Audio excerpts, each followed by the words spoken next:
My guest and I today have had what can best be described as a love-hate relationship for the past almost decade. His name is Michael Dash, and he is now a dear friend, and I feel so grateful and honored to call him that, given our rocky history.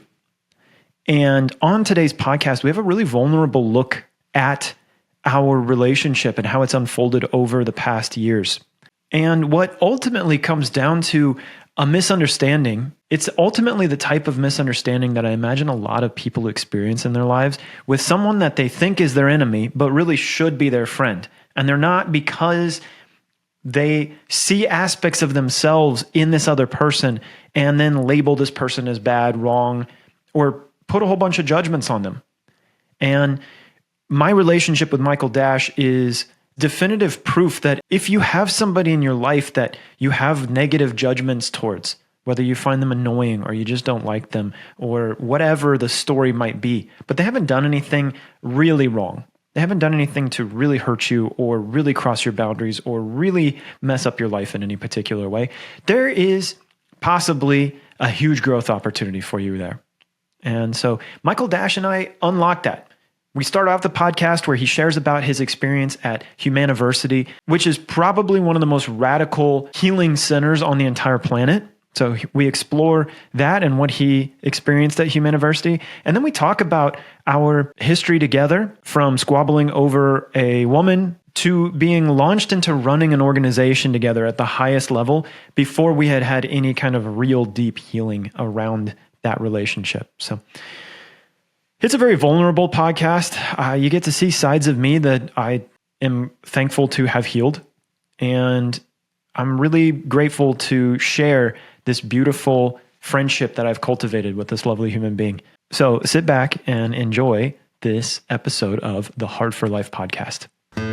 You are listening to the Hard for Life podcast with Thomas Scott. Mr. Michael Dash, brother's bro. Such a pleasure to have you on. I feel a lot of gratitude given where we've been in our relationship. And before we dig into that, I want to blow the lid right off this thing and ask you about Humaniversity, because I imagine most people don't even know what that is. And it's one of the most radical places on the fucking planet. So are you open to just dropping in, sharing about your experience? Sure. I actually just spoke to them this morning. We had a catch-up call. Wow. So you're in it. You're in the thick. I'm in the dojo. They're about to do what they call their WOW experience, which is 30 days straight there. Oh, shit. Like 30, 40 members, 30, 40 people are coming to spend 30 straight days in Humaniversity. And for those who don't know what Humaniversity is, if you're familiar with the philosopher Osho, Osho was a very, very famous philosopher, started communities all over the world based on healing and love and radical expression. And he had some controversial ways of going about it. One of his disciples, Varesh, started Humaniversity. Varesh took all his inspiration from Osho, and Varesh started Humaniversity in Holland.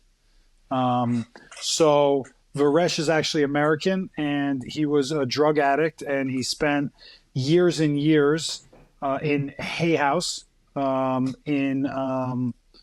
which was I think it was called Hay House, which was a rehabilitation center in New York and everything. He was in there like 6 times. Nothing worked for him, but he ended up getting sober through the practices of Osho. And then years later, he started this Humaniversity. So it is radical. He took a lot of Osho's philosophies, but a lot of his own are intertwined there. And it's all based on love. When you strip everything away from it, it's based on love. However, there's a lot of pain, anger, sadness, anxiety, excitement, joy, all these things that you experience when you're there participating in their programs in order for you to get to the underlying love and to understand that all of those emotions and all these experiences we go through, it's all about love. The lack of love that we received as a child, Yeah. the outpouring of love that we might have received as a child, the desire for love, the desire to love. And that was my biggest takeaway from anything. Like somebody like you and I, who at one point I wouldn't say it's out of bounds to say we hated each other. I wouldn't. I wouldn't say that it's out of bounds to say that. I don't like using that word, Yeah. but it was up there. Yeah. To be able to understand, looking back on it, that it was really for both of us a desire to love each other, which sure. is why we hated each other. For sure. Yeah. Yeah. Yeah. I imagine you are still being very mysterious and elusive about what Humaniversity, the radicalness of it, because to just say it's about love is not super radical. But I know stories from Humaniversity, and I am wondering if you are down to share one of the more radical stories to kick us off of like something really fucking wild that happened there. Was it like, let me ask you in this way, was it what you expected? So I was prepped beforehand because of the organization that helping birth Men of Means and the radical work that we do in there. And as you know, the founder Soleil is a devout, loves Humaniversity. So some of the practices there he's incorporated into our work. However, only some. The second day I got there, they had us all dress as our mothers. Now they have a dressing room there. So you basically dress up every day, not in your clothes. Yeah. You dress up in roles and parts that they give you to explore the deeper meaning of those roles and parts in your life. Wow. The second day was my mother. The third day was my father. And then the rest of the time, you were dressing up in different parts of yourself, different emotional states that make you who you are, to explore deeper and overcome challenges that you're having in your life in those areas. And what did that bring up for you?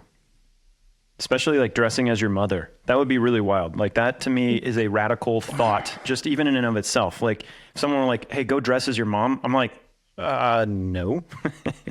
Yeah. So, look, I know it's all a game. Yeah. And so if you can go into it knowing it's a game, then your mind opens and you're like, okay, I'm going to play. Yeah.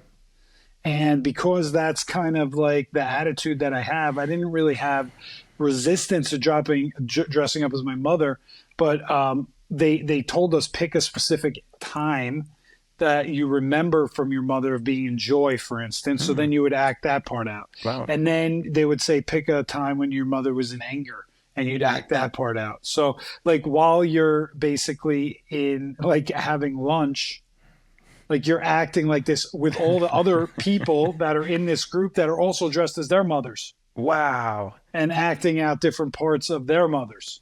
So you're just living your normal day-to-day life with a group of people who are all playing this role model or role play game and seeing what emotions it triggers. Does it bring stuff up? Yeah, it brings stuff up, but you're not living your day-to-day life because you're in this house and you have no cell phone or anything. And we're sitting in sessions and we're meditating and we're dancing and we're screaming at each other, releasing anger at each other in a high state of emotion. And you also have chores to do. You have to clean this house because it's like a Harry Potter house. This place is it's crazy, bro. There's like secret doors in rooms that you don't even know about that lead to other places that you have no clue about. And half of the place you never get to see. Interesting. It's wild. It's absolutely wild. When I walked outside and I looked at it, it was like, wow, this house, it's a Harry Potter house, right? So yeah, it brings up some really interesting things. I think the most challenging day or the biggest challenge that I had, well, let me just explain it like this. One day they had us all dress as negative traits. and Interesting. they had me dress up as a judge, as a arrogant judge. So I had like a gavel. I was wondering right? if and you, I yeah, had, yeah. No, they have I mean, they yeah. got it all. And I had to judge every single person, the people that were in our group, and just the regular people there's people there that are in 1, 2, or 3 year programs. There's teachers there. So there's like 30 people who live there all year round. And to those people, you had to act all this stuff out too, even though they're not part of our existential program. Yeah. They are there. They are there for it to be, used in our game, so to speak.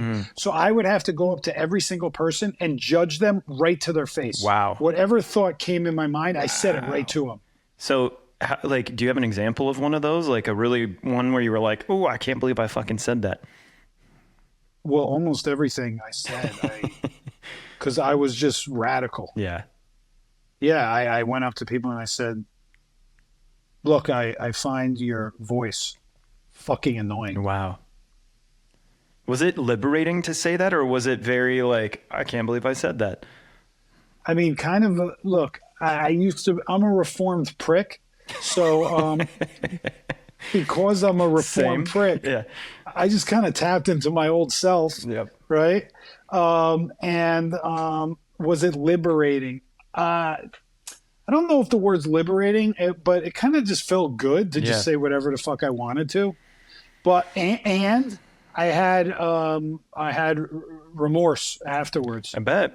because I don't want to,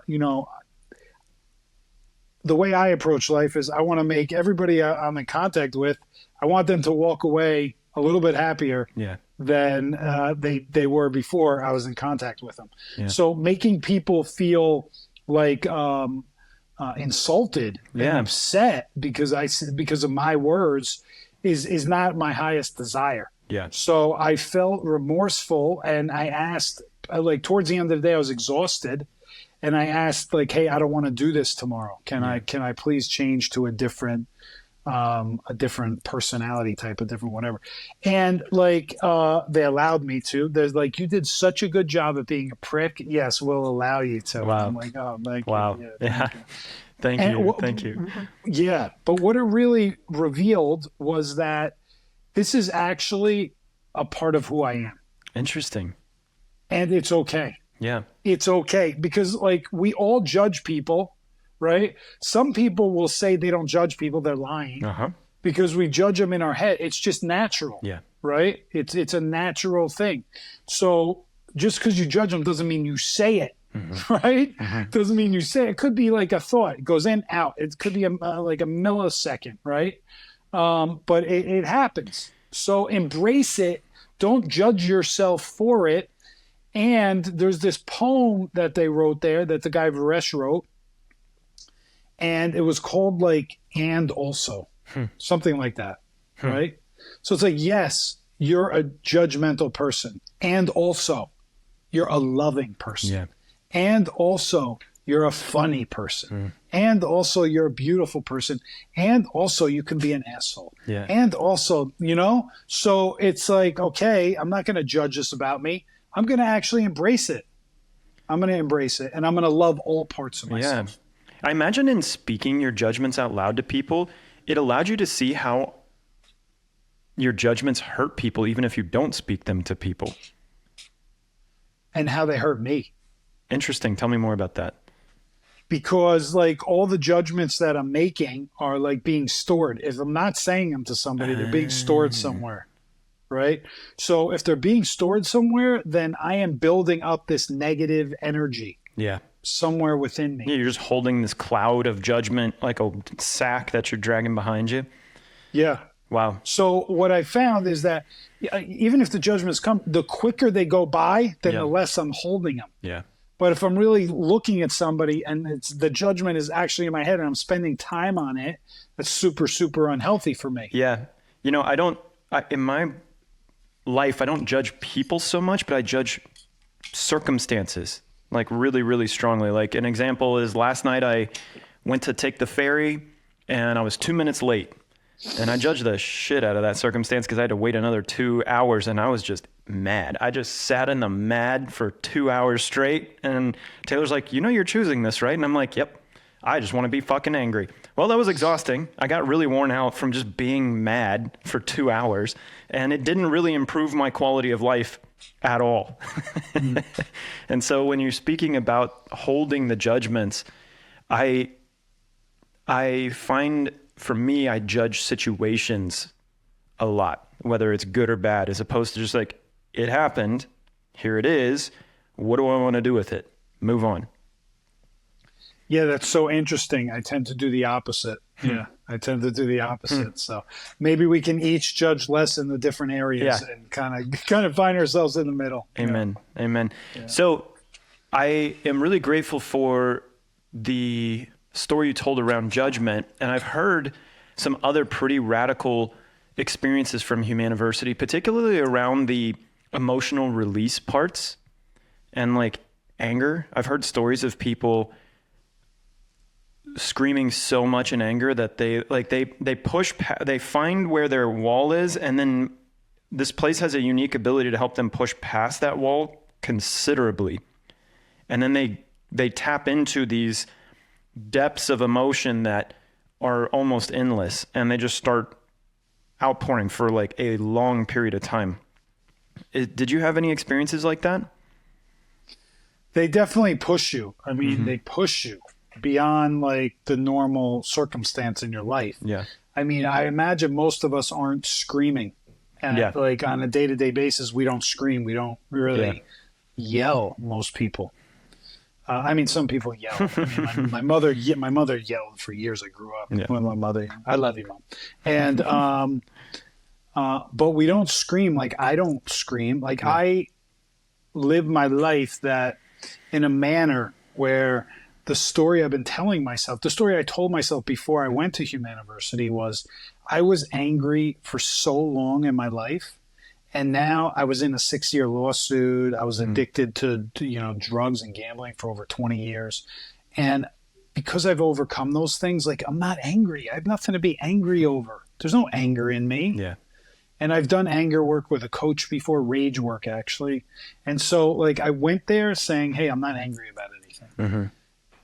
And I realize that's all bullshit. It's all bullshit. Of course it's bullshit. It's a story we want to believe, but it's not true. Like we're humans. We have anger in us. If we don't express it, that's a different thing, right?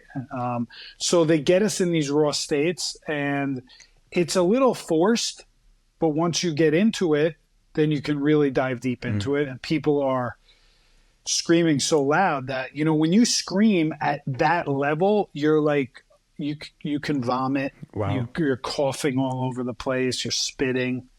I got like that once or twice.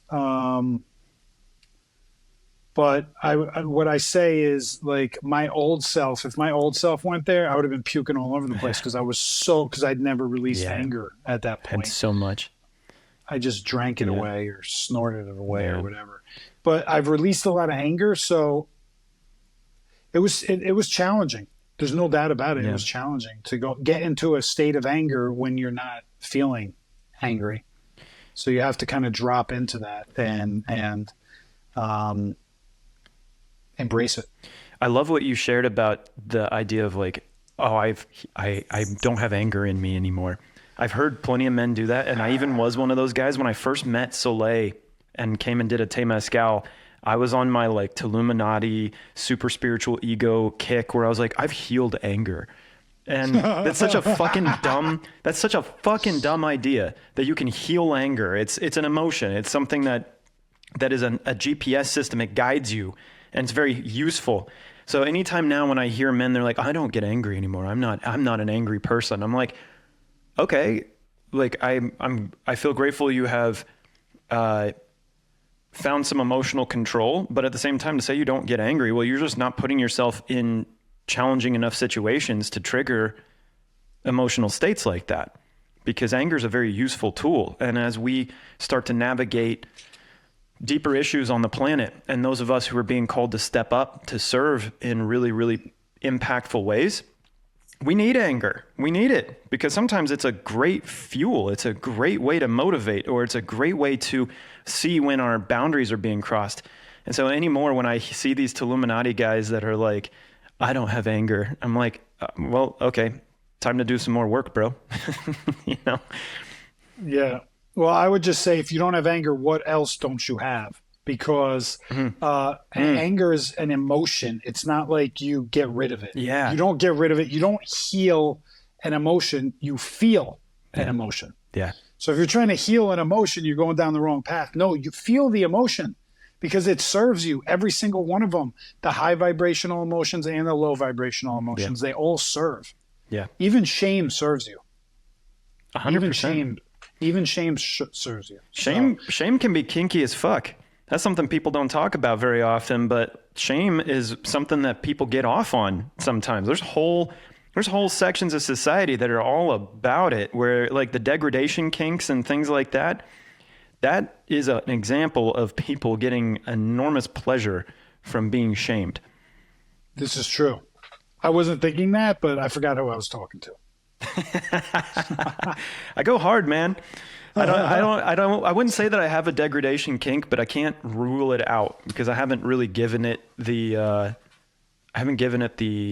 Exploration. Yeah, I haven't gone into it. Yeah. I have a pretty strong, and I imagine you're in a similar camp, and this is why I think you and I are beautiful mirrors for each other. There's not really a lot that's off limits in terms of trying it out. Like I'll try pretty much anything that I know won't permanently damage me at least once.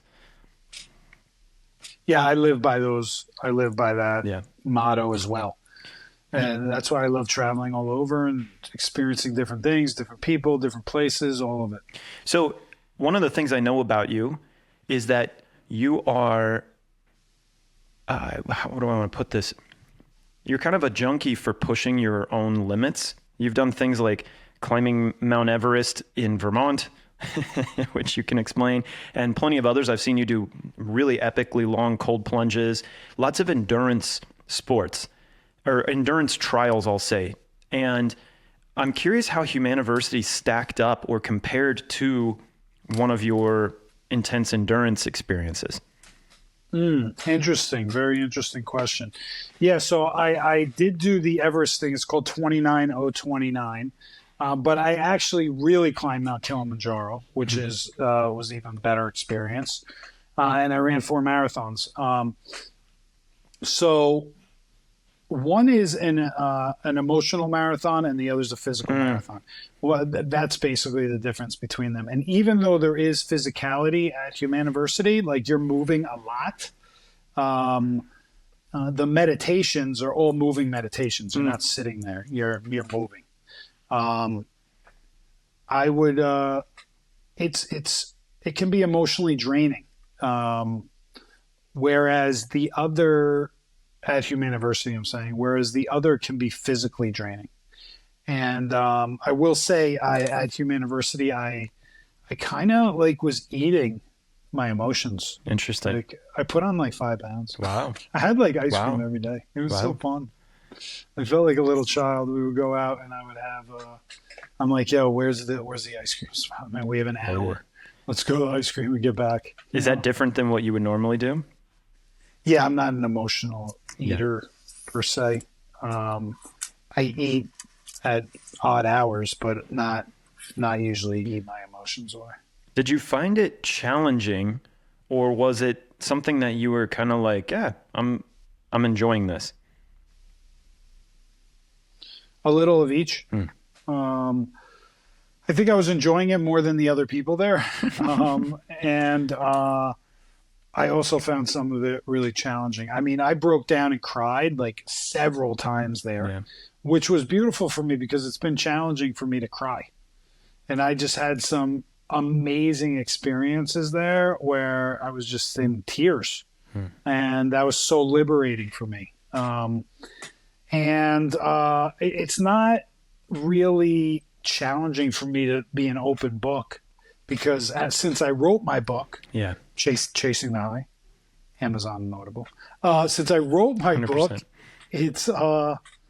it's been easier because it's all out there, you know. So people ask me about it, I talk about it, and But I would say that it's easier for me to do a physical challenge for sure. I think that's the case with men.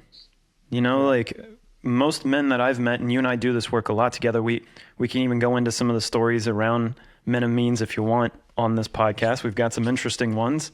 I think it'd be fun to share our journey with that. But before we do, I have noticed for myself the idea of like, you know, climbing the next mountain, you know, something physical, doing cold plunges, all of that's pretty easy, or it was before I started doing this emotional work. And now that I'm doing the emotional work, it's definitely, I think I'm pretty set with both. But at first for men, it's like, it's scary for them to go into it. And so they don't even try. Yeah. I mean, we're taught at an early age when we fall down, we're playing Little League and our dad's there. He picks us up, dusts our ass off and says, "Hey son, just get up. Don't cry. Yeah. Don't cry. Just run to first base." Yeah. I'm like, "Dad, I just got hit in the head with a baseball." Mm-hmm. He's like, "Don't cry. Don't cry." Yeah. And so you learn not to cry and not to show emotions. And, you know, at least for my father, he just worked. He worked his ass off. And I mean, God bless him. He's provided a beautiful life financially. Yeah. I haven't had to worry about paying for college like a lot of my friends did. I haven't had to worry about getting a car because my parents gave me theirs when I turned 17. So I'm very fortunate from that standpoint. However, emotionally, I didn't really learn about my emotions in my house. I learned about what anger was. And I learned kind of like what excitement was. Yeah. These were the two main things in my house, anger and excitement. And there was some joy. We had some laughter and stuff. But that was it. Yeah. The range of emotions just weren't there. So. Yeah. Yeah. I relate to that deeply. And I think that's always my plug when I meet men who aren't deeply connected to their emotions. I'm like, you're missing out on a huge spectrum of life, because to the depth you can feel your anger or you're scared or your shame is to the depth you can feel your happiness, your joy, your love, your gratitude, those types of things. And 100%. Yeah. I couldn't agree more. Yeah. And I had to experience this weekend of that. It was really fascinating. I went home because my grandpa passed away, and I was very close to him. So it was actually very sad. And I got the news while I was standing in front of the bathroom at the airport. And I'm like, damn, this is the worst place ever to receive that kind of news. And I was trying not to cry, but also having done all this emotional work, I wanted to let it flow. And there's a strange, in society, it's not acceptable in public places to have emotional outbursts. We're taught that as kids really strongly. You know, like kids will stop crying, or they'll like spank a kid for crying, you know, in a public place. And so there's the suck it up that boys experience, but there's also the level of not being okay to express emotionally. And I'm curious, you just came off of a experience where emotional expression was encouraged. And in your perspective, is that something that needs to have a container where it's like, okay, we really do need to like put walls and rules around the level of emotional expression and when to express? Or is it something that, having gone, you know, however long you were at Humaniversity, that if people are emotionally expressing freely, it just kind of balances itself out? Well, first off, I look at it from the other place, the other side, let's say, right? The other side being, how can we create an environment where people feel safe to emotionally express themselves? Okay. Right? So where and how people express themselves, I mean, more power to them, right? As long as they're not invading other people's space themselves. Like if you're at an airport, somebody's on a business call or something, and you're screaming next to the wailing. person. Yeah, I imagine that is not the appropriate, right? Out of if we're all trying to hold ourselves to a higher standard for humanity, then we should also be aware of what's happening around us. But with that said, like if it's a true expression and raw expression from yourself, and something has happened in your life, then hey, express it. I tend to look at the other side of things. All right, how can we create more of these expressions, right? And how can we, when we're sitting with our friends, when we're sitting with our family, and allow them to drop into a safe place where we're inviting them to express something they haven't expressed in, let's say, weeks or months that they've been holding in, because we all have it. Have it, unless you're doing this work every single day, right? We all have it. And creating that environment and holding their hand so they can step into it. I think that is the beauty. And that's what anybody who's listening to this can then take into their world by creating a safe framework for them and expressing them like, hey, I really want to have an opportunity to be emotionally vulnerable with you, and you the same with me. Yeah. And I'd like to share some things that I've been holding in. It doesn't need to be about them or not. Yeah. It could be, but it doesn't need to be. And when you lead with that vulnerability and set up a nice framework to hold them in, then, oh my God, the magic that could happen if every single person who listened to this did this at home, the magic that could happen, the healing that could happen, the expression that could happen with so many people that are just holding it in.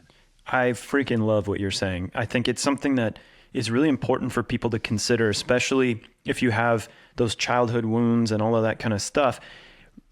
Our parents learned the same shit that they taught us. So if we're coming in, especially those of us that are doing this kind of work, and we come in and have an expectation for them to receive it a certain way, or to be good at it, or to like just do it, that I have found really limits the healing and really limits someone's expression in a big way. But when I have been extremely patient with it, I've been trying to unlock and crack each member of my family for about 3 years now. And every time I come home, it's amazing, man. Every time I come home, there's a deeper window. There's just a little bit more. And when I take those baby steps, they feel safe to open up. When we just come and try to kick in the door, like, we did the work, fuck you, your turn. People are like, whoa. I didn't choose that. I'm not ready for that. So when we look at it and say, hey, are you open to just like 3% of this, 2% of this? Can we just crack that door open a little bit? And an example of that is I was at this funeral, and I was just seeing my siblings and how they weren't crying, because everyone's like trying to hold everything in. That's what we're taught in this family, not through any fault of the parents. That's just how it was. And I was sitting around my parents have a fire pit in their backyard, and I was just noticing all of the ways we as siblings have not celebrated each other in my family. Like, everyone was very jealous of each other growing up, because I'm the oldest of 6 kids, and there was a lot of competition for attention and love in an environment like that. And it led us to not be willing to celebrate each other.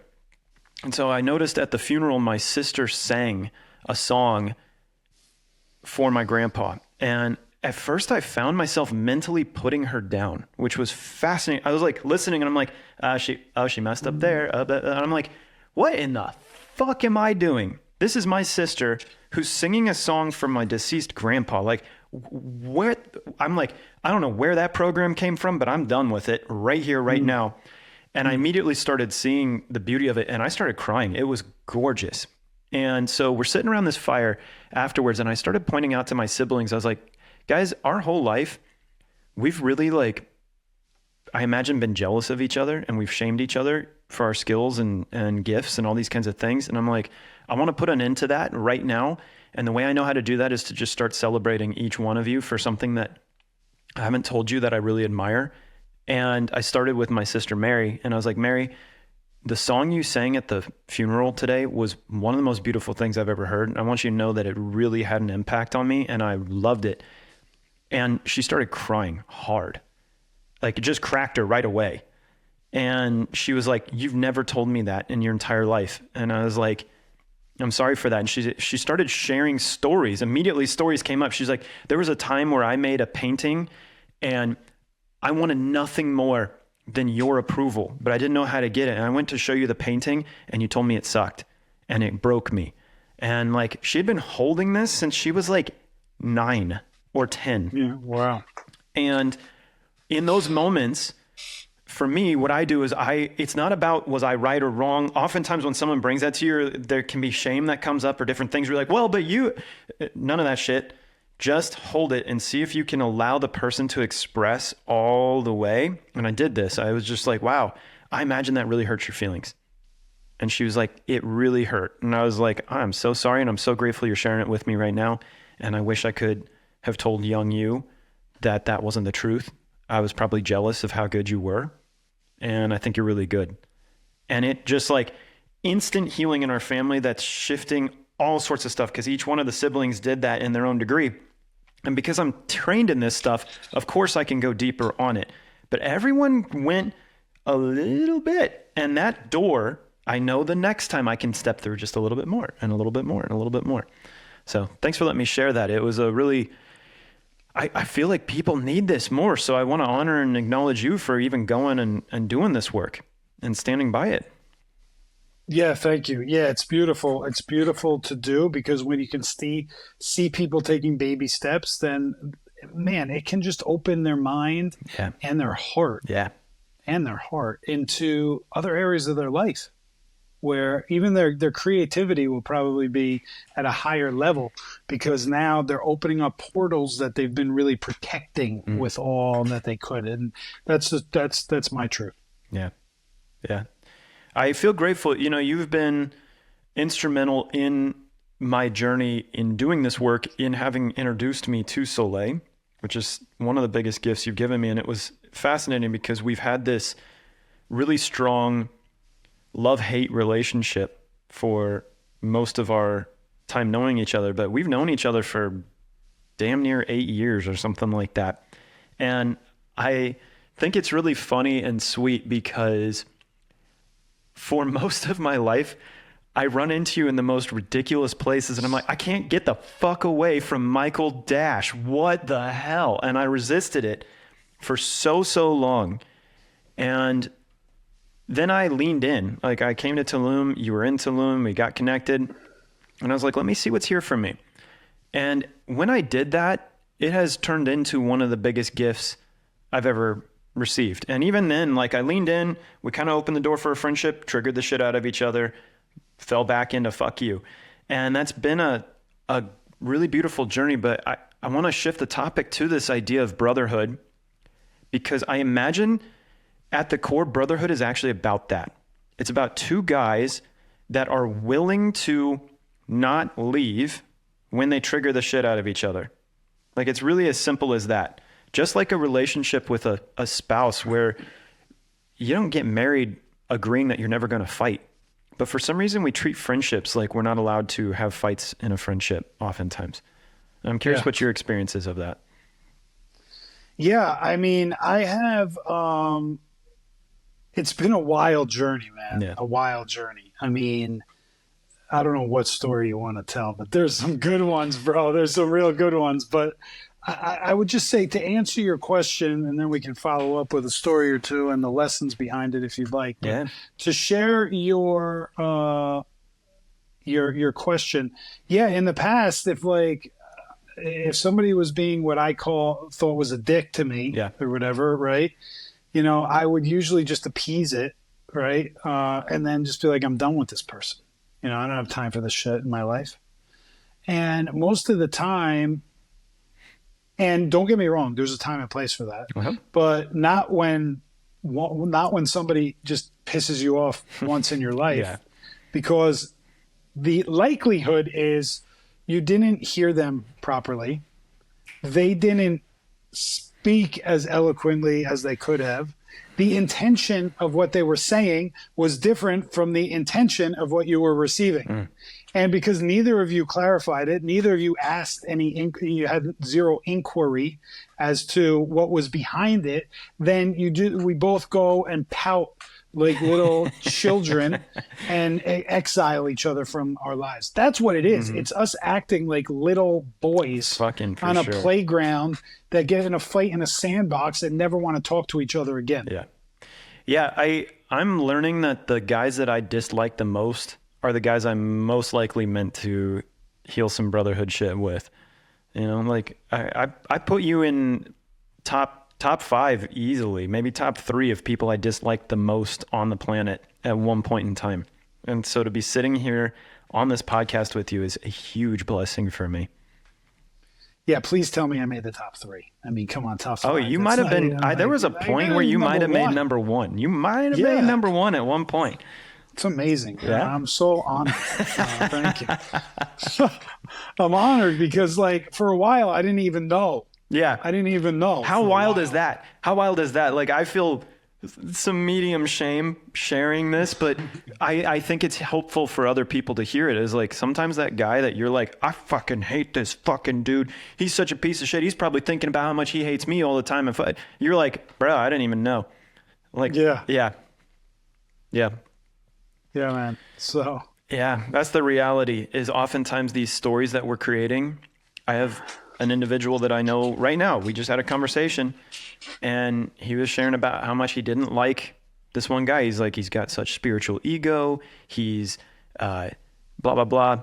I'm not going to say names of who any of these people are, but he's telling all these stories. And then I called this guy up and was like, hey, I just talked to so and so, and he was telling me how much he dislikes you right now. And he's like, I have no idea. I had no idea he's upset with me right now. Because oftentimes it's actually the ego that doesn't let us go talk to that person, because you might find out that you're wrong. You might find out that this person's actually a really awesome person. And so all of these stories that you're telling about him, you can't tell anymore. yeah, 100%. 100%. And it's not hurting them. It's only hurting you. 100%. It's only hurting you. We're carrying around this bag of bullshit. It's the bag of bullshit that we carry around that our ego won't let us release, or it will if we decide to go in and do the work, right? Yeah. So, yeah, I mean, I know there's some stories that we could share that would be a benefit Let's to do the it. audience. So where do you want to start? I think a Men of Means story is a really good one. Like, to me, while we can share like the deep past about how we got caught up in the first place of disliking each other, I think the more interesting story is when we got shoved into being business owners together without even really having an idea that was going to happen. Sure. And I'd love to let you share it from your perspective if you want, because I think you have an interesting perspective, and it'll be helpful for me to hear it even. Yeah, I mean, what was interesting is that, so you and I, we had a past. It involved, let's just say, it just involved a woman, right? And like a lot of things do between men. I feel it's important to share that because a lot of men get caught up in something that, like, neither of them have the full story about, and there's a third person there. It's a woman, and it's like, For sure.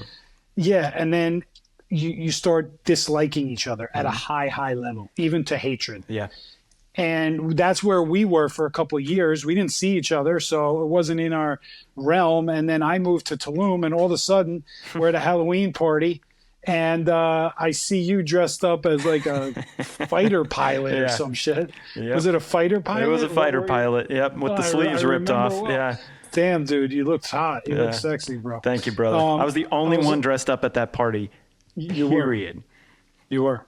And I was judging you. I'm like, dude, this dude dressed up. I was judging myself hard on that one. But I'm like, dude, is that Scott? I'm like, holy shit, it's Scott. So I went up to you and I'm like, dude, I got nothing. I'm not holding any grudges. And I just said, hey, bro, if you need anything, let me know. You know, I know a lot of people here. I built a lot of connections. And then we got together. And then what was beautiful is when we got together, you had been holding this anger in. Yeah. And it was us just getting together gave you, and I had no idea this was happening, but it gave you an opportunity to release it all. And for me to tell you, I had no idea you were holding that because I wasn't holding anything. Yeah. Yeah.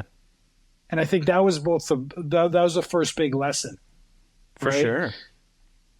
I imagine it was a lesson for you, but I can say from my end, it was a lesson of like, holy shit, man, who am I doing this with? Yeah. Man, I got 3 guys in my life right Wow. now that I'm doing this with. And so by you going through it and setting the example for me, then I was able to go and heal those relationships. That's so cool. I'm really grateful you shared that, because it took, I was so scared. I had all of this anger and all this resentment, and I just come to Tulum. You were the only person I knew. I was like, oh, fuck, the only guy I know here is Michael Dash. And I was like, the guy I have the most resentment with. And I had just gone through a spree of forgiving every single person that had ever, I had this really big, massive download at one point where it was, and I spoke about this on a previous podcast, but in short, I needed to apologize to every single person I had ever wronged, no matter how impossible it seemed. And when that happened, I found like 3 people I needed to apologize to. I was like, okay, there's 3 people that I've really fucked up their lives. I've really hurt them. And I was like, but this is it. I knocked it out in like a day. I was like, this is not strong. Like, that's not hard to do. And this very spiritual insight was pushing me to do something more radical. And I was like, everybody I've ever wronged, no matter how impossible it seems. And I realized every single person that I thought had wronged me is who I needed to apologize to. Every single person, because it was me taking ownership for my hand in whatever it was, no matter how fucked up the thing was. I had some very fucked up things happen to me. I even shared about it on my first podcast, the blackmail from porn and all these kinds of things. I apologized to that dude. He never responded, but I did. I owned it. I was like, I'm so sorry for what I've done to you to cause you to do that. And I really meant it from the heart. It wasn't just like a fake apology. And so I had gone through this kick of doing that, and it was like it really opened up a lot for me. And then when I saw you, I was like, oh shit, here's a person that I've held a lot of resentment towards. And I was like, okay, where can I take ownership? And immediately I could see it. Immediately. So we sat down for lunch, and I just ate everything. And you didn't even know. I was like, dude, I've held this resentment, like borderline hatred towards you for years. And it's made me like, I don't know, it was just poison. It was just poison. I was drinking my own poison. It was hurting me more than it was hurting you, clearly, which is the interesting thing about this is like when we hold that deep resentment, you were like, wow, I'm really grateful you got to get that off your chest. I'm not holding anything towards you, so thank you. I had just been poisoning myself with my own negativity for years around it. And so I love to hear, I'm so grateful that you took that and looked at it and were like, oh, where am I doing this with other guys in my life? Yeah. That's the medicine, right? Yeah. It's not really the person apologizing to you.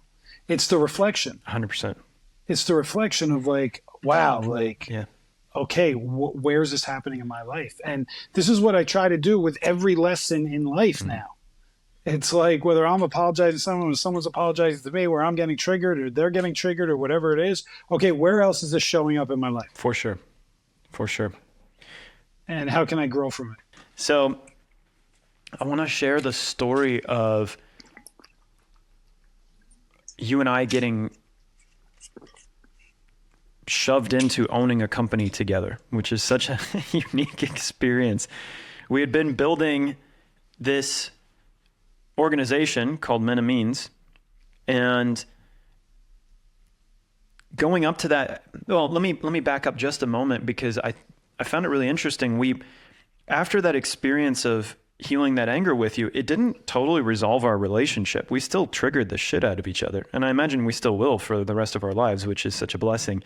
But it's like we were able to relate to each other, but then it didn't resolve it all the way, because I imagine what triggered me to be so angry with you in the first place was how much of a mirror you are for me in some of the things that I do in my life that were unconscious, that I would get so annoyed when you would do, and I didn't want to see them. So I'm like, go away. Like, I don't want to see you. I don't want to have you in my life because you're annoying me. And the annoyance was very like, oh, these are things I do. I don't know if you had that with me as well. I imagine you did, because there've been plenty of times that you've shared you were angry with me before we owned the company together. Yeah, I remember at the retreat. At the Oh, yeah. retreat, I got super, super angry Yeah. with you. I imagine it's because I saw a part of me where in the past I wouldn't be. Well, this is the story I tell myself. I wouldn't be flexible. It was Yeah. just like this is what I am. This is what I want, and no, I'm not going to change anything. And I was experiencing that, at least from my view, at the retreat, and I'm like, this guy's so selfish. Yeah. Like, he only cares about himself. Like, there's a group of us here. What the fuck? And I imagine, like, that's how I was when I was running my company. Like, I was like, no, I'm the fucking boss. I'm the C. I used to tell people I'm the CE motherfucking O. Oh, wow. Like, how arrogant Yeah. is that? Like, how Yeah. annoying is that? That would Yeah. annoy if anybody ever said that to me, that would so annoy the Yeah. shit out of me. Why? Because it used to be me. Yeah. Yeah. Right. And that was a part of the arrogance I carried around. And I wasn't flexible because I was like, no, I'm the boss. I was like on a power trip. Right. And so when I experienced what I perceived as that, and it tapped into my old self, it triggered the shit out of me. And I think that's when we had some like disagreements, and we had some like, I think we shouted at each other. Oh, yeah. I think we released some anger at each other at a high level. And, and I saw so much, I experienced so much resistance from you at the retreat that I was just like, man, this has got to all be about Scott. It's all got to be about Scott. And that's apropos for me because it was always all about me. Yeah. It was always all about me, and I needed it to be all about me. And that was before we were pushed into partnerships. So we had this angst and energy between us before we even got to that point. For sure. And that angst and energy led me to keeping you at arm's length. And that was a real disservice to myself because you're such a class act guy. And to not open to your friendship at the time was really, I imagine I missed out a lot. I missed out on a lot because there's a lot of men I see that have the blessing to call you a very, very close friend.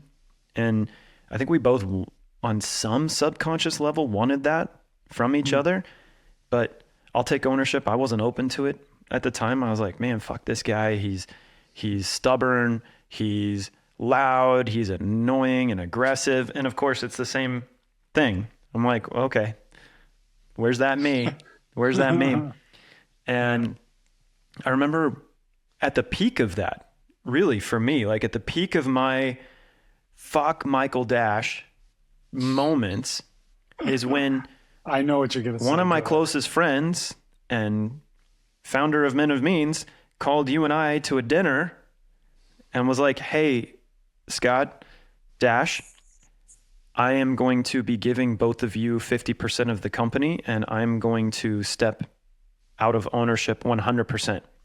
And it was a huge surprise, and I lost my shit.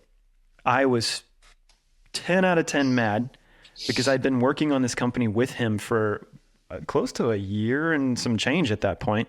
And not to say that you hadn't contributed significantly to it at all. You were absolutely contributing. I just had this entitlement that because I was the CEO, I had that CE motherfucking O, but I didn't make the decision to have anything to do with you coming in as a 50-50 shareholder with me in a company that I'd been working on. And it brought up so much stuff. It was wild. It was wild. And such a intense ride. And man, I did not handle that well at all. Like for me to be sitting here on this podcast with you after that experience really shows me a level of character in you that is world class, because I treated you like shit when that happened. I really did. I was not nice. I was so mad at you for taking it because I was like, who the fuck are you?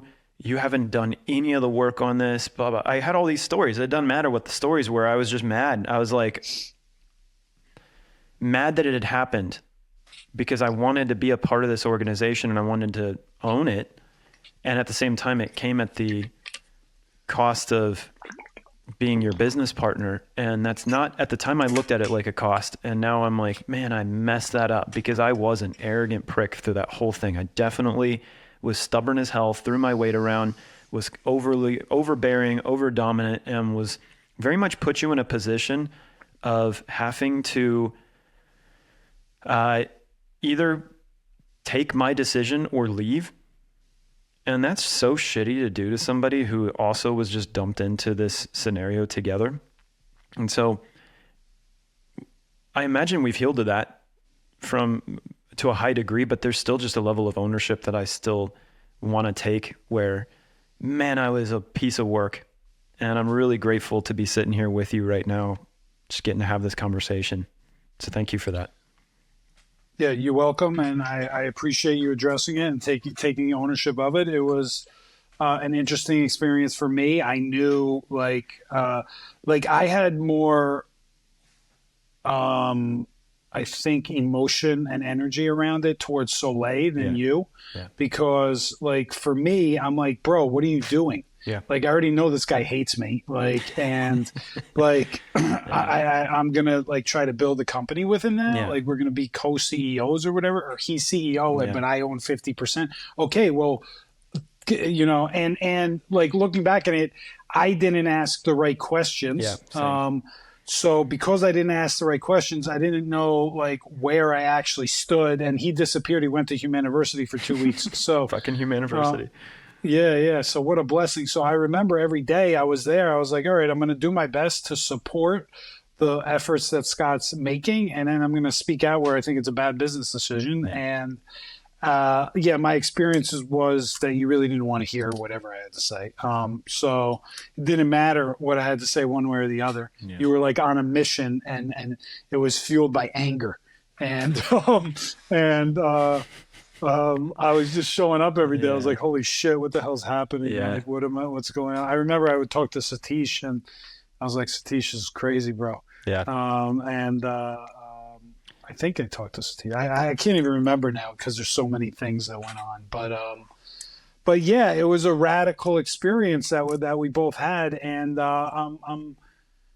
I imagine we had to go through it to get to where we are. Sure. I imagine we could have ended up here in a different way and different things. Less but pain.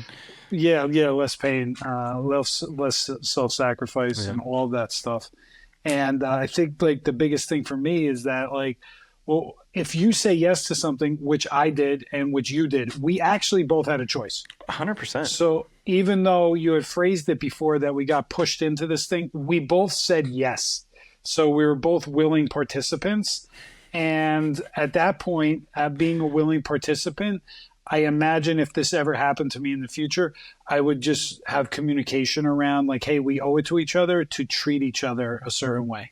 100%. Even if we both never thought we would be here, we owe it to ourselves to make this a loving experience as much as we can. Yeah. In a way, it was a huge blessing. Well, of course it was a huge blessing. Everything's a huge blessing, but it really did force me to be confronted with all of the parts of you that I was resisting because I couldn't get away. There was no getting away. I was wanting to just eject out, and I was like, I can't not do this. I have to have his support or this won't work. And I think in some ways, every guy who has a problem with a guy, like, I don't know how to explain what our problem was with each other. It's like we didn't like each other because we were seeing aspects of ourselves. I imagine there's a lot of guys that have relationships like that in their lives. You know, there's a difference between someone who's like physically abusive, which you never were, I never was, and someone who's just doesn't like you for some reason. And to be put into the position you and I were put into really forced me to address that and really look at it. And that was a huge blessing, a huge, huge blessing, because it cleared a lot of stuff for me in brotherhood wounds. It's like the things that I was resisting in you were what were keeping me from having deeper friendships with any man around me. Yeah. That's a blessing to be able to actually It's amazing. realize that. And Yeah, and for me, like I just thought you were a selfish person Yeah. and didn't care about anybody except yourself. And it brought up things for me when I was like that because that was my whole career. Yeah. My whole like career back in the engine. I don't call it the matrix, I call it the engine. But back in the engine, my whole career was focused on just getting higher, getting higher, getting higher, moving up in the moving up, opening my own company, hiring more employees, hitting more millions, getting more awards. It didn't matter if I like stepped on this or I did that or I upset an employee or any of that shit. It didn't matter because it was all about me. 100%. And so that's what really brought up a lot Yeah. of it for me. It's all about me, wrapped under the false pretense that it's all about the mission or the company. Because for me, that's what that was I was like, we've got a mission. So it does not matter how Dash is feeling in this moment. It doesn't matter how anyone's feeling in this moment. We have a mission to accomplish. And I run companies like that most of my life. And I've been very successful in that way. I imagine a lot of men are successful in that, where they're like, hey, you see that any company that doesn't take care of its employees to a high degree, doesn't care about their families or care about what work they're doing, they're dedicating most of their life energy towards.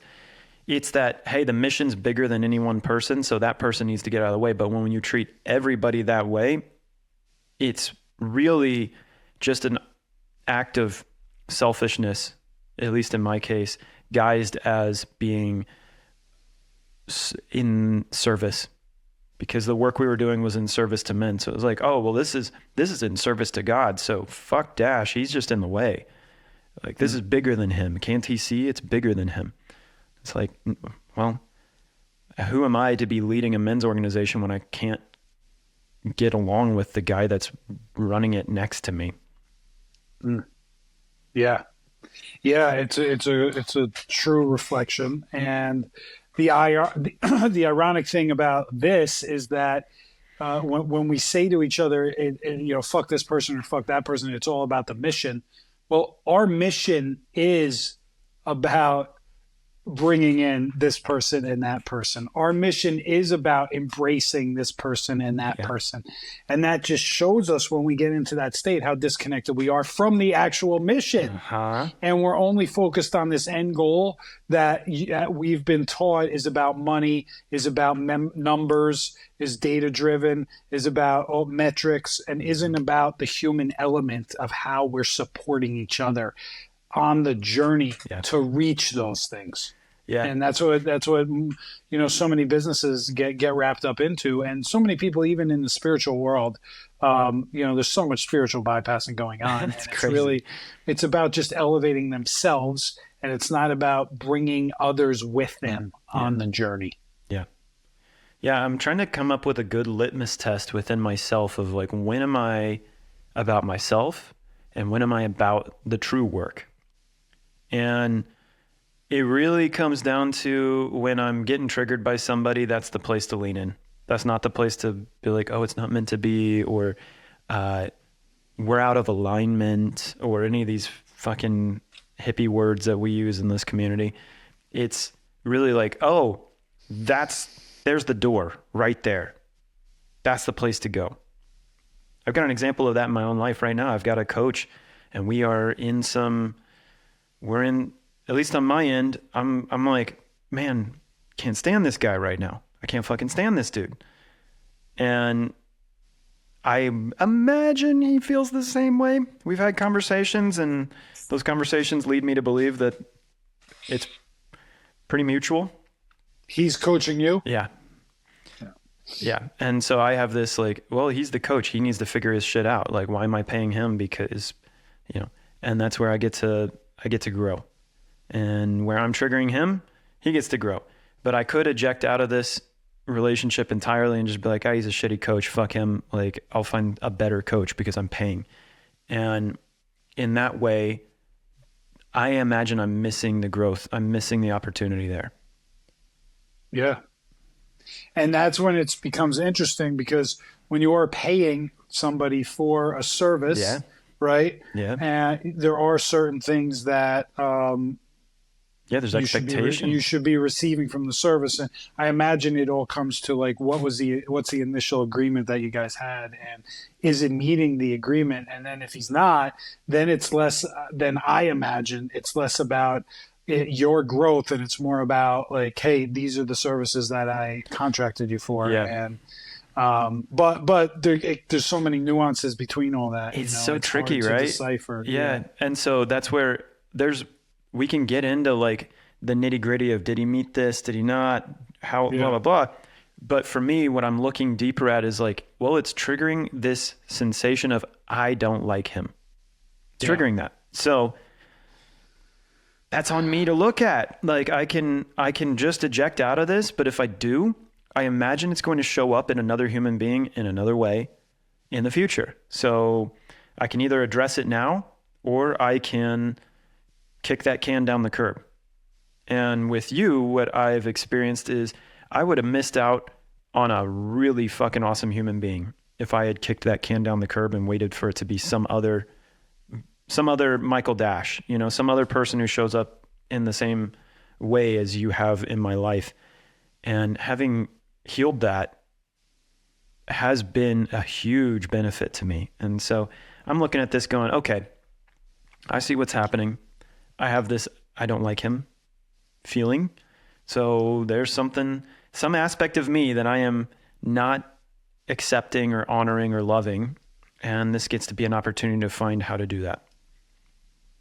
Yeah. And it's great. It's great. I mean, I'm grateful that we've both been through the experience, and there's so many layers to it also. I mean, and after you left the company, and like I had all this like anger also, and I'm like, man, he just abandoned me. Like, what the fuck? Yeah. But because of the work, like I was able to release that pretty easy. So I think the what's important is that like the work doesn't stop. It just doesn't stop. Amen. Like you're always doing the work if you're in the field that we're in. If if you're looking to raise your level of consciousness, if you're looking to be a better human being every day, right? If you're into spiritual work and personal development work, then it doesn't end. There's always going to be somebody triggering you for something. There's always a shadow you can see. And it's up to you if you want to like run from it or if you want to heal it.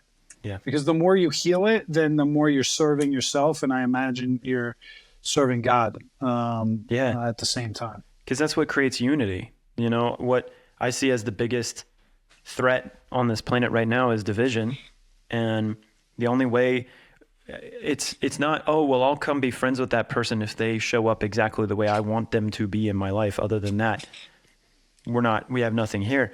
That's not unity. That's not unconditional love. That's not acceptance of the human beings around us. We are all one. We are all part of this collective. And so I think the name of the game is to look at the people that we're like, ew, gross. And to go, how can I be friends with that person? How can I make friends with whatever's inside of me that's saying, ew, gross. And like I had a brief, beautiful experience of this. I was at this place called Silver Dollar City in Branson, Missouri over the past weekend, which is a theme park. It's like a period themed theme park. And it's a lot of fun. I've been going there since I was a kid, but Branson has things like Dolly Parton's Stampede and Elvis impersonators and Michael Jackson impersonators and stuff like that. But a lot of these, it's very America. And like very America. There's like a whole Trump outlet where you can buy Trump gear at this outlet. Like it's as America as it gets. And so, I'm sorry I missed it. Yeah, I could have bought something for you. I should have thought about it. Yeah. But I bought a book once that Trump wrote, and you open the first page, it says dedicated to da da da da, and then you flip through the book, it's all blank pages. Oh boy. Well, so this place, I'm gonna bypass some more of that. This place is very fun if you can allow yourself to have low standards and expectations. It's a blast. It's an absolute blast. And one of the things I noticed though was that a significant, like we're talking 70% or higher percentage of the people there were morbidly obese, like very, very obese, like like wheelchair obese. Yeah. And that not only was like making me sad, but it was kind of blowing my mind. And I've held judgment towards that for most of my life. And I honored, or I took a moment to just really see the person there in that wheelchair that's scooting around, eating a giant turkey leg and like not even riding the rides because they can't.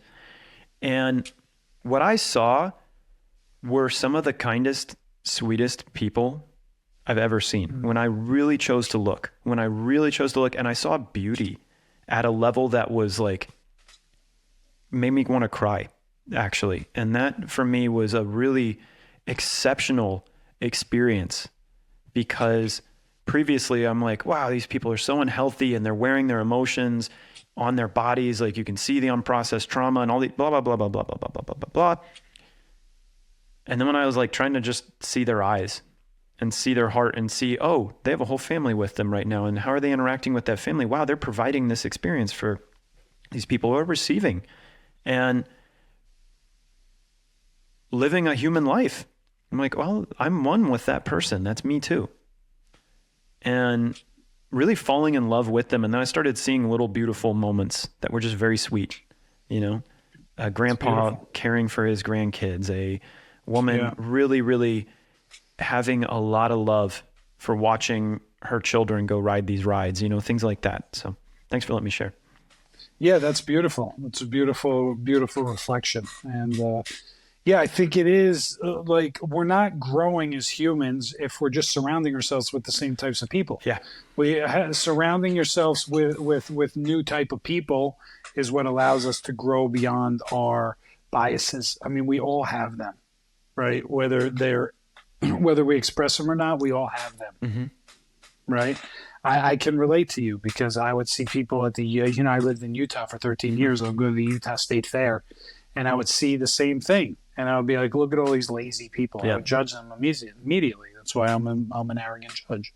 But I love how you frame that. I love how you frame that. So, yeah, I'm going to challenge myself I'm going to challenge myself from this too. When I get back to Tulum next week, I'm going to find somebody who I think is annoying, and I'm going to be friends with them. Yeah. Yeah. What a blessing. That's a great challenge. That's strong. That's real strong work.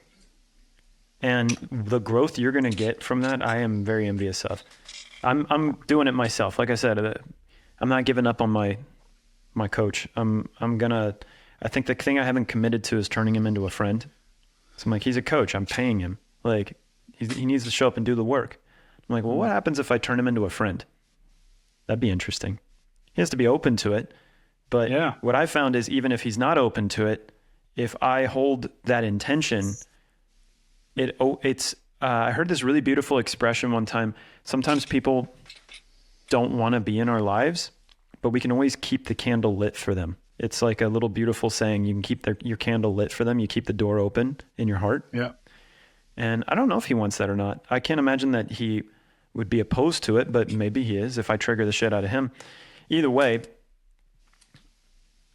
that is strong work to try to take somebody that I really dislike and turn them into a good friend. It'll take work, but I think it's going to be amazing growth at the end of the day. Offer him 2 weeks free and Metamines. That'll be your first. Opportunity for. I think it'd be dope to have him in Metamines. Do it. Yeah, we both are still a part of that organization, which we shared that we had run it. The aftermath of that is I am no longer the CEO of Metamines. I left, as you alluded to, and I also gave back 100% of the shares that I was given, and that was one of the best decisions of my life. We both did. did. Yeah. They're extremely valuable shares. I still am sad I don't own shares in the company at this point. I imagine that will change in time, but there's I'm now getting to interact with the company in a new way because I've come back, and even that has been a great growth journey for me of being the CEO of a company, then letting it go when I didn't run it the way that I wanted to, and it didn't have the results I wanted. That was painful. And then coming back with new leadership in place and saying, hey, I want to serve this organization, even though I don't have a leadership role in it.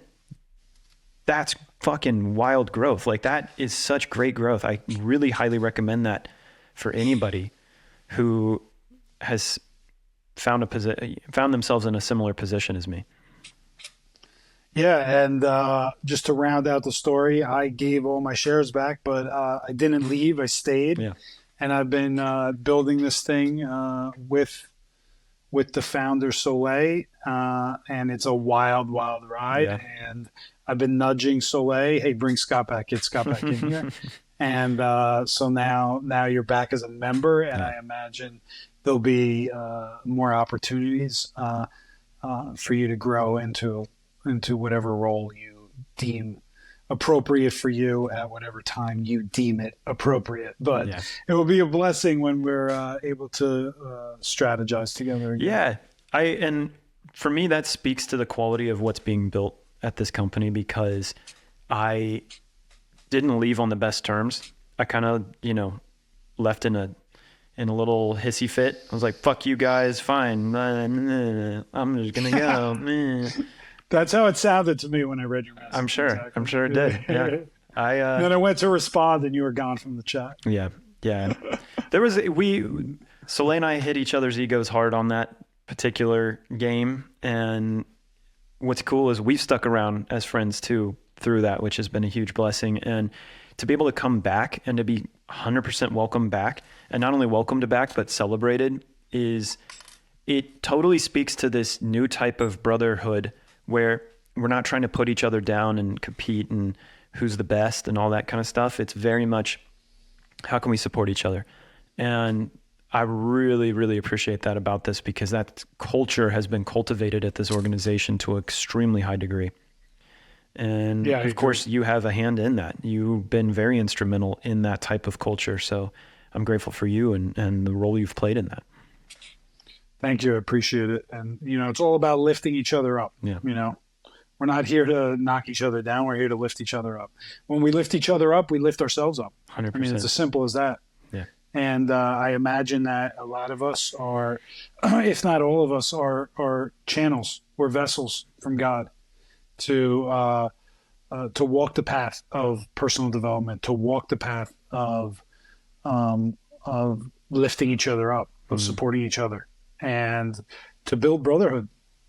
Because at the end of the day, men have a certain power structure within all dynamics that they enter into, whether it's family, whether it's business, whether it's even with themselves, right? And we are some of the most influential humans in the world. Mm-hmm. So if we're not supporting each other and lifting each other up, and we're not sitting here knocking each other down, then this world is not going to elevate from the state that it's currently in, which we so desperately need. And that's why it's so desperately important that we come together as brothers and lift each other up so that we can lift this world up. Amen. That was extremely beautifully stated. And I think a really wonderful place to wrap this up. And so I'm curious, in the spirit of lifting you up, what way would you like for people to get in contact with you, and what projects do you have out there that you want people to interact with you on? Yeah, great. Thank you so much. I have the Live Life Activated Retreat, and I'll just show you. There's my hashtag activated. Hashtag activated. August 16th through 21st in Costa Rica, focused on entrepreneurs and leaders in all areas of life. And we really focus on dialing in our physical, mental, emotional, and spiritual practice with our vision and mission in our professional lives, our personal lives, and our family lives. I've heard amazing things about your retreats. I've heard that they are very transformative, and people come back raving about the experience that they had there. And I see the work that you do constantly. So I very much recommend anybody who's listening to this podcast, if you're catching it in time, to check out your retreat. And I'll have the link to that in the description here. So if you're looking for the link for that, that'll be in the description. What else? Thank you. My book, which is like my pride and joy, it's called Chasing the High. It's an entrepreneur's journey through addiction, lawsuits, and really my journey to the edge, and how I turned my life around. There's some great tips in there. You can get that on Amazon and on Audible, where I actually read it.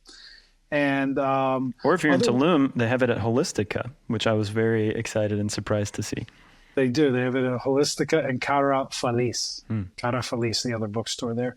And also, I have a free giveaway I could gift everybody. I consider myself an alignment expert. I built out an alignment assessment. It's a free online tool. I just revamped the whole thing online. It's awesome. And I'm glad to leave a link out, and it really allows you to take a step back and look at how you're spending every single day in your life and how aligned each activity you're focused time on is with what you're trying to accomplish. So it really brings self-recognition and awareness to you, and that's completely free. And I'm glad to drop a link here. I just finished it yesterday, so your audience is the first to get it. Amazing. I feel very grateful and excited for that. I'll try it out myself. And Mr. Dash, what a journey we've been on. And I am really grateful for it, all of it. And I'm so grateful to keep this brotherhood going and to deepen it. And I'm really honored to share what we've been through with the audience. So thank you for being willing to come on and do that with me. 100%. Anytime.